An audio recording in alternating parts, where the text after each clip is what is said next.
Hello mga maninindo, for today's video nga ni palan. So ayan guys, naglalakaw palan kita pasiring sa gulayan.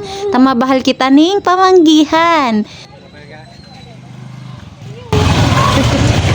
Hello everyone. So ayan guys, yung pukit di sa San Isidro.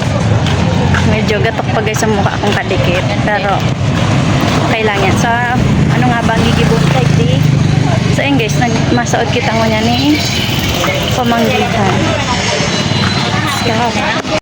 Sa mga oras nga ning iya, nakaabot na palan kita igdi sa maliit na sari-sari store. Sari-sari store. So ayan po, maliit na ating market. So ayan mabakal nga ni palan kita dyan ni gulayon. So ayan, nag-iisip pa si Manay Nindo kung ano ang babakalon. So dahil nga ni po kita dyan makaisip kung ano talaga ang babakalon. Kaya baga ang nahiling talang dyan yan, binakalta na lang muna ining sa tuong kangkong na pangpahaba ning buhay, charit.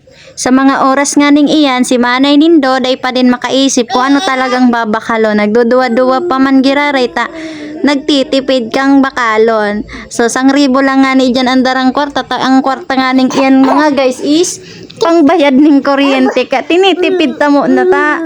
Mayo nakitang pang budget. Kaya nga ni guys, sabi ko kay tita, yan na lang kangkong ang babakalon ko. Tapos hanap na nga ni pala niya si tita ning plastic para maplastik ta na si babakalon tang gulayon. So ayun, nabakal ta lang nga ni dyan si kangkong saka si tulong pidaso na kamatis. Ayun guys, pagkatapos nga ning i-plastic, tig-reflex ko naman si binakali ko. So ayun, pagkatapos ka to guys, naglakaw na ako sa gilid ning tinampo, tamasiring ako sa kasori ko. Ta sabi ko, mabayad ako kay kuryente.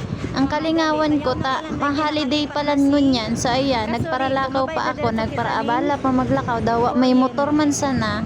Ang kapalpalan kaya, winalat si motor kibulalhin. Kaya pinitsuran ko, binidyo-bidyohan ko na lang sana si kasori ko na sarado. Kaya nagbalik na si Manay Nindo para makauli na. So ayan, nagparalakaw lang naman, nagparapagal lang kalalakaw. Kaya si Manay Nindo para lakaw-lakaw lang hanggang sa nagflix na naman kan sa iyang daradarang gulayon. So ayan, nagturo-turo na muna kita igdi sa kantin kang San Isidro, Libmanan. So ayan, mahiling Nindo mga manay ko ang inaagihan tab yung mahiroon mag-video si Manay Nindo. Daing kanultulan mag-video. So ayan guys, nakalagpas na palan kita igdi sa market. Pasiring na kita sa ni Bulalin. Sa kumprada ni Bulalin. Tamado man na kita sa motor para mag-uli na. Nagparaabala lang maglakaw, maaman palan, sarado man palan si kasori ko. At naman mabayad na kita sa kuryente. Durobli na ang kuryente. Day pa nababayadan. Jesus ko po. So ayan nga ni, maghiling-hiling mo na kamukhang beauty egdiyo na mahiroon ang pagabidyo. Ta solo-solo man lang nga ni ako. So ayan na nga ni guys, nakaabot na kita egdi sa kuyang motor. So ayan, maayos-ayos naman kita, mauli na. So ayan mga Manay Nindo, naghilmit na nga ni dyan si Manay Nindo, tama asikaso na magpaandar kan sa iyang motor para makauli na, tangarig, makaluto na, tahapon na. So ayan na guys, pauli na kita. Bye bye.